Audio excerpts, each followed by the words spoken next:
শুভ সকাল।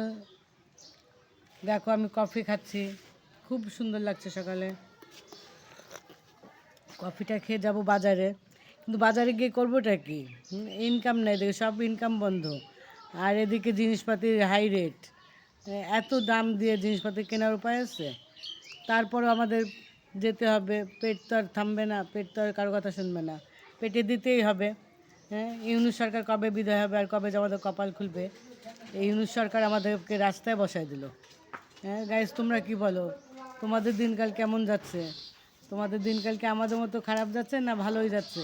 আমাদের মতো নাজেহাল অবস্থা সবারই ইনকাম বন্ধ এখন।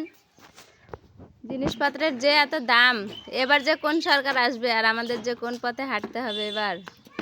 সেটাই, এখন দোয়া করো যেন বিএনপি আসে। বিএমপি আসলে কি ভালো হবে, এটা কি আপনি মনে করছেন? ভালো হবে, ভালো হবে, বিএনপি আসলে ভালো হবে। বিএনপি আগে দেশ চালায়নি। হ্যাঁ, বিএনপি আসলে জিনিসপত্রের দাম কমাবে। জামাতা তো বলছে ভালোই হবে। জামাতের কথা, জামাত হলো মিথ্যুক, এক মুখে 14 কথা বলে জামাত। জামাতকে কে বিশ্বাস করে? এত কথা বলো না, আমি কফিটা খাই, কফিটা খাই, আমি বাজার যাই। হ্যাঁ হ্যাঁ, যান বাজারে, বাজার থেকে আসলে গিয়ে রান্না করতে হবে, বাজার নাই।